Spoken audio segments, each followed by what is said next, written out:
الحمد لله الحمد لله رب العالمين، والصلاة والسلام على سيد الأنبياء والمرسلين. أما بعد فأعوذ بالله من الشيطان الرجيم. بسم الله الرحمن الرحيم. وعد الله الذين آمنوا وعملوا الصالحات منهم مغفرة وأجرا عظيما. صدق الله العظيم. اللهم رب اشرح لي صدري ويسر لي أمري واحلل عقدة من لساني يفقهوا قولي. آمين بجاه سيد المرسلين. السلام علیکم ورحمۃ اللہ وبرکاتہ۔ وعلیکم السلام ورحمۃ اللہ وبرکاتہ۔ حاضر محترم، ماہ رمضان المبارک کا دوسرا عشرہ آغاز ہو چکا ہے۔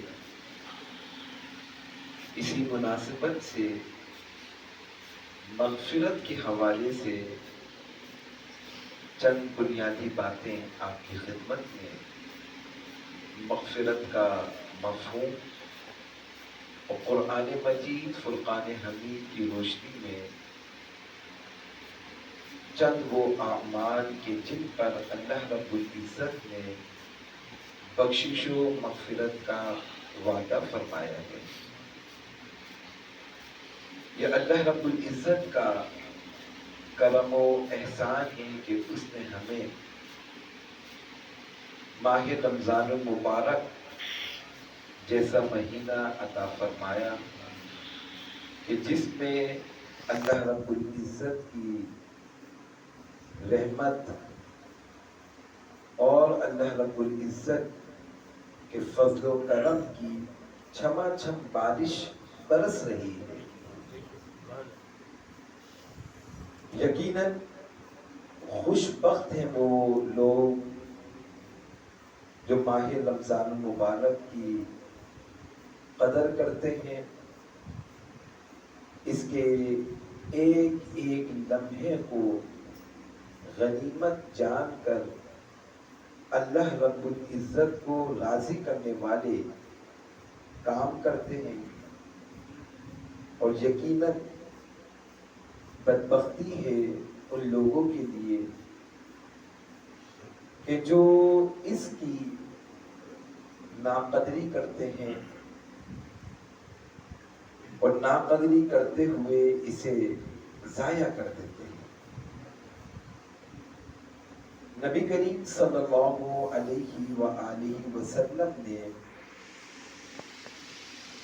ماہ رمضان المبارک کی آمد سے پہلے جو خطبہ ارشاد فرمایا،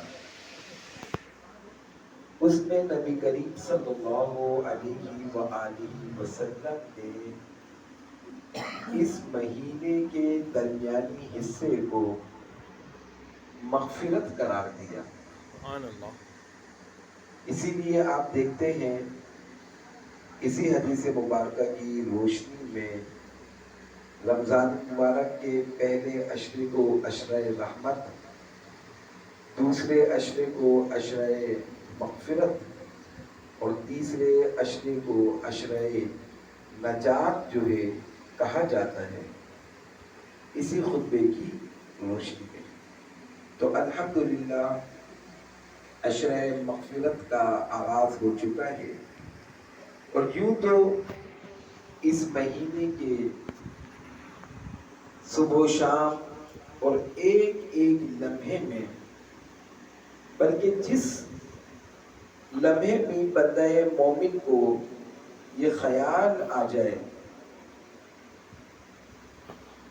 کہ بس بہت ہو گئی، بہت گناہوں میں زندگی بسر ہو گئی، یہ احساس ندامت شرمساری جب اس کے دل میں پیدا ہو اور وہ اللہ رب العزت کی بارگاہ میں